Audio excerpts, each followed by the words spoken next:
सुन रहे हैं समाचार एजेंसी ऑफ इंडिया का ऑडियो बुलेटिन। नमस्कार, आप सुन रहे हैं समाचार एजेंसी ऑफ इंडिया में मंगलवार 7 जुलाई 2020 का प्रदेश स्तरीय ऑडियो बुलेटिन। अब आप रीना सिंह से समाचार सुनिए। देश में कोरोना के संक्रमित मरीजों की तादाद का आंकड़ा 7.25 लाख के लगभग पहुंच गया है।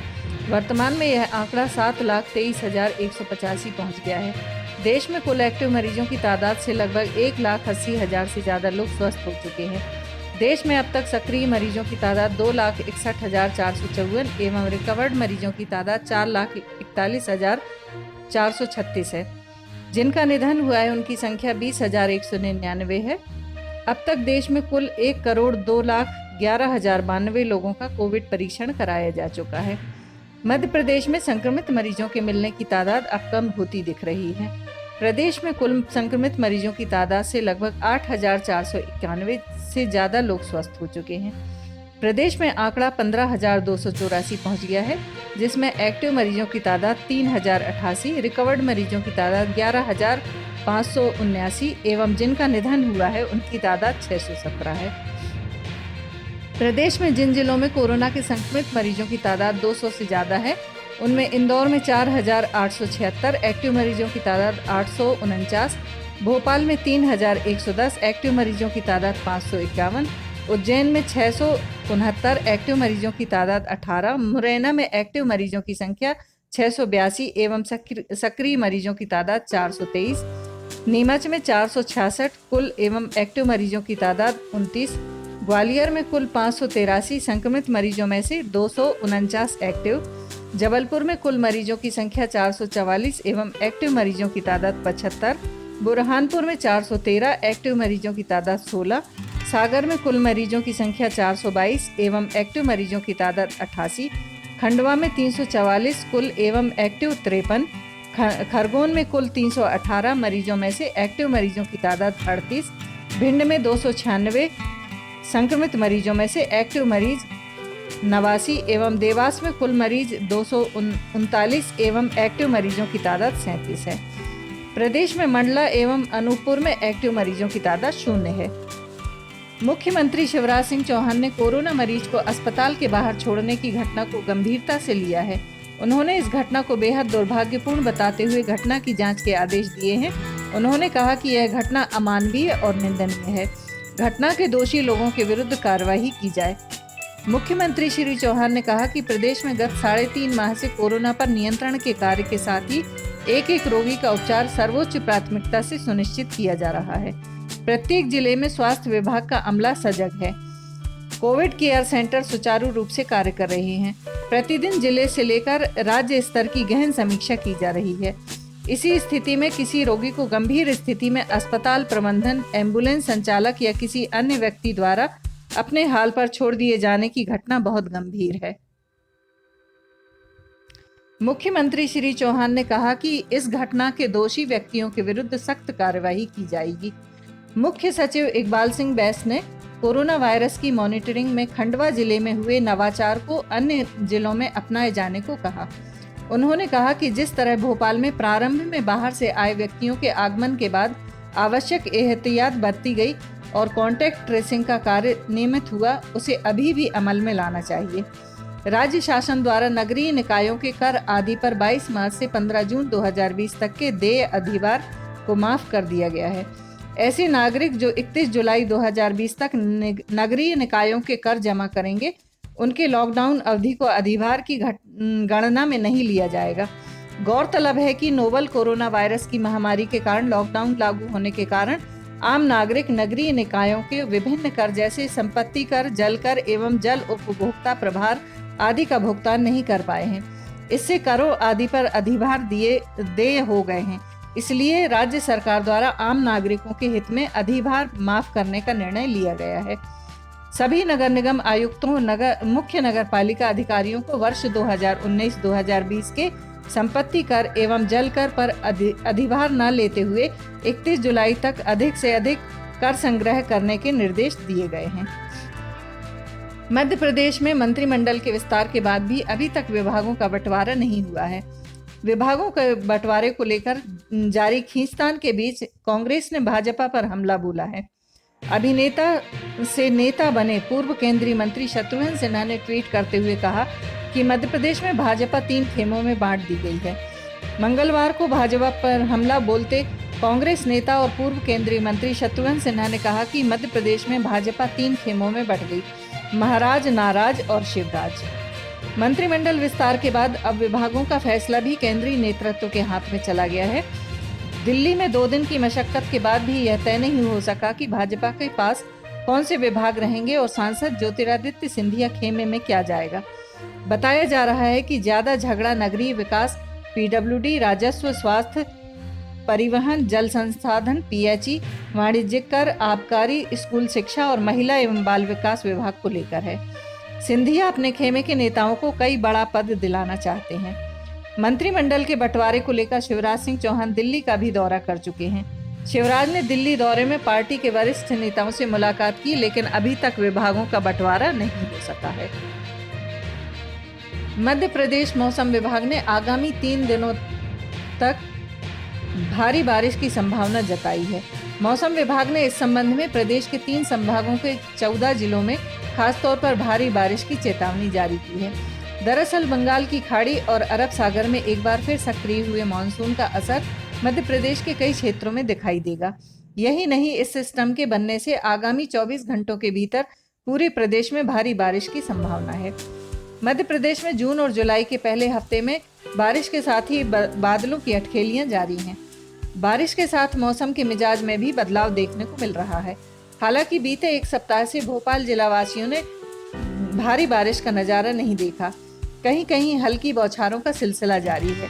मौसम विभाग का कहना है कि बंगाल की खाड़ी और अरब सागर में मानसून का एक बार फिर से सक्रिय हो गया है। इसका असर मध्य प्रदेश पर भी पड़ेगा, जिसके चलते अगले 24 घंटे में पूरे प्रदेश के कई हिस्सों में भारी बारिश के आसार हैं। मौसम विभाग ने अगले 3 दिन तक प्रदेश के ज्यादातर जिलों में भारी बारिश की आशंका जताई है। वहीं प्रदेश भर में मानसूनी बारिश का सिलसिला वैसे ही जारी है। सिस्टम कमजोर होने के कारण तेज बारिश नहीं हो रही थी। अब एक बार भी सिस्टम पूरी तरह से सक्रिय हो रहा है, जिसके चलते अब दोबारा भारी बारिश का सिलसिला शुरू होने की संभावना है। मौसम विभाग ने भोपाल, उज्जैन, सागर संभाग के जिलों के साथ ही होशंगाबाद, बैतूल, इंदौर, धार, खरगोन, गुना, अशोकनगर, श्योपुर, छिंदवाड़ा, सिवनी, नरसिंहपुर, जबलपुर, रीवा, सतना में भारी बारिश का अलर्ट जारी किया है। समाचारों के बीच में हम आपको यह जानकारी भी दे दें कि मौसम के अपडेट जानने के लिए समाचार एजेंसी ऑफ इंडिया के चैनल पर रोजाना अपलोड होने वाले वीडियो जरूर देखें। मौसम से संबंधित अपडेट मूलतः किसानों, निर्माण कार्य करवाने वालों आदि के लिए फायदेमंद साबित हो सकते हैं। समाचार एजेंसी ऑफ इंडिया के द्वारा अब तक मौसम के जो पूर्वानुमान जारी किए गए हैं वे 95 से 99% तक सही साबित हुए हैं।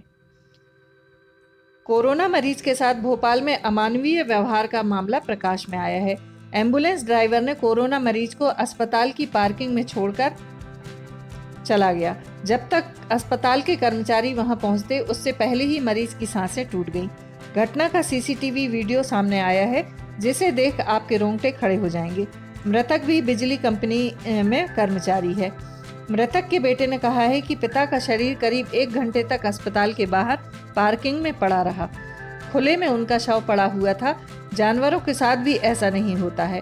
वहीं मामला सामने आने के बाद भोपाल कलेक्टर अविनाश लवानिया ने जांच के आदेश दिए हैं। भोपाल के सीएमएचओ डॉक्टर प्रभाकर तिवारी मामले की जांच करेंगे। मध्य प्रदेश में शिवराज सिंह चौहान कैबिनेट के मंत्रियों के विभागों का बंटवारा आज नहीं होगा। मंगलवार सुबह दिल्ली से लौटे सीएम ने यह जानकारी दी। स्टेट हैंगर पर मंत्री अरविंद भदौरिया और ओपीएस भदौरिया ने उनका स्वागत किया। मुख्यमंत्री ने कहा कि विभागों के बंटवारे को लेकर वे 1 दिन और वर्कआउट करेंगे। प्रदेश में होने वाले उपचुनावों के लिए कांग्रेस की रणनीति पर तंज कसते हुए चौहान ने कहा कि चुनाव में जीत के लिए भगवान के साथ साथ जनता की कृपा भी चाहिए और जनता उन्हीं पर कृपा करती है जो उसके लिए काम करता है। कांग्रेस के 3 कंट्रोल रूम बनाए जाने की घोषणा पर उन्होंने कहा कि एक जगह नहीं बना सकते, इसलिए 3 जगहों पर बनाना पड़ रहा है। सेही को पालतू कुत्तों की मदद से खदेड़कर शिकार करने का मामला प्रदेश के सिवनी जिले के पेंच टाइगर रिजर्व के अरी बफर क्षेत्र में सामने आया है।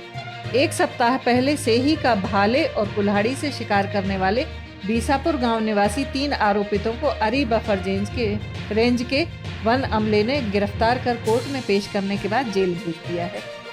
बफर क्षेत्र के नहले सर्रा वृत्त की बीसापुर बीट के युवकों ने सेही का शिकार कर उसका मांस पकाकर खा लिया। मुखबिर से मिली सूचना पर वन अमले ने संदेहियों को हिरासत में लिया। पूछताछ के दौरान तीनों ने अपना जुर्म कबूल कर लिया है। आरोपितों के कब्जे से शिकार में प्रयुक्त कुल्हाड़ी भाला जब्त किया गया है। जंगल में घटना स्थल से सेही के शरीर से निकाले गए कांटे भी वन अमले ने जब्त किए हैं। 4 कुत्तों की मदद से खदेड़ा।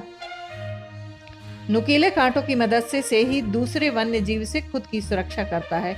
युवकों ने सेही का शिकार करने के लिए 4 पालतू कुत्तों की मदद से सेही को खदेड़ा, बाद में भाला व कुल्हाड़ी की मदद से सेही का शिकार किया। वन अमले ने बीसापुर गांव निवासी हिरेंद्र राउत 21 साल, महेंद्र उइके 21 साल व लोकेश 19 साल को गिरफ्तार कर लिया है। Council for Indian school certificate examinations की ओर से 10वीं और 12वीं क्लास के छात्रों का बोझ कम किया जा रहा है। CISE ने कोरोना वायरस संक्रमण की वजह से पैदा हुई स्थिति के मद्देनजर छात्रों के शैक्षिक नुकसान की भरपाई करने का फैसला लिया है। मुख्य विषयों के सिलेबस में 25% की कटौती होगी। एक आधिकारिक बयान में बोर्ड की ओर से कहा गया है कि मौजूदा सत्र 2020-21 के दौरान पढ़ाई के घंटे में हुए नुकसान की भरपाई के लिए यह फैसला लिया गया है। बयान में कहा गया है कि लॉकडाउन की वजह से पिछले 3 महीनों तक देश भर में स्कूल बंद हो रहे हैं। हालांकि CISE से संबद्ध स्कूलों ने ऑनलाइन क्लासों के माध्यम से पढ़ने पढ़ाने की प्रक्रिया को जारी रखने की कोशिश की है, लेकिन शैक्षिक साल की अवधि में काफ़ी कमी हुई है और पढ़ाई के घंटे भी कम हुए हैं। CISE ने कोविड-19 के बढ़ते हुए मामले को देखते हुए 10वीं और 12वीं की बची हुई परीक्षा को भी रद्द कर दिया है। छात्रों को अगली क्लास में प्रमोट करने के लिए एक पासिंग फार्मूला अपनाया गया है। बोर्ड एग्जाम में छात्रों के बेस्ट 3 पेपर मार्क्स का एवरेज, विषय का इंटरनल असेसमेंट, प्रोजेक्ट और प्रैक्टिकल वर्क एवं percentage subject internal assessment, percentage subject project और प्रैक्टिकल वर्क के आधार पर तय होगा। आप सुन रहे थे रीना सिंह से समाचार एजेंसी ऑफ इंडिया में मंगलवार 7 जुलाई का प्रदेश स्तरीय ऑडियो बुलेटिन। बुधवार 8 जुलाई को एक बार फिर हम ऑडियो बुलेटिन लेकर हाजिर होंगे। अगर आपको यह ऑडियो बुलेटिन पसंद आ रहे हो तो आप इन्हें लाइक, शेयर और सब्सक्राइब जरूर करें। फिलहाल इजाजत लेते हैं, नमस्कार। शहर के पॉश इलाके 12 पत्थर में वाटिका रेस्टोरेंट आपकी सेवा में तत्पर है। अनलॉक 1, अनलॉक 2 के दौरान यहाँ आप सभी के लिए लजीज व्यंजन, पार्टीज़ के लिए हॉल, लॉन, बर्थडे पार्टी हो या शादी विवाह का मौका, आप यहाँ आकर पारिवारिक माहौल में हवादार कमरों के साथ, हवादार जगह के साथ आप अपने घरेलू जो भी उत्सव हैं, बर्थडे पार्टी है, जन्मदिवस की पार्टीज़ हैं, ये शादी विवाह हैं, किटी पार्टी हैं, आप यहाँ पर बहुत आसानी के साथ वाजिब दरों पर संपन्न करा सकते हैं। इसके साथ ही जबलपुर रोड पर वाटिका सेलिब्रेशन भी आपकी सेवा में है। वाटिका सेलिब्रेशन में एयर कंडीशन कमरे हैं, लॉन है, वाटरप्रूफ लॉन, बारिश के समय भी जहां आपको छत मिल सकती है। आप शादी, ब्याह, सगाई, जन्मदिवस की पार्टी, किटी पार्टीज आदि यहाँ कर सकते हैं। सैनिटाइजेशन के लिए भी यहाँ पर्याप्त व्यवस्थाएं रखी गई हैं। वाटिका रेस्टोरेंट 12 पत्थर सिवनी में, वाटिका सेलिब्रेशन जबलपुर रोड स्थित वाटिका सेलिब्रेशन में थोड़ा सा बड़ा स्पेस है, बड़ी जगह है। वाटिका रेस्टोरेंट 12 पत्थर में आपकी सेवा में ये चालू है। पधार कर एक बार सेवा का मौका अवश्य दें।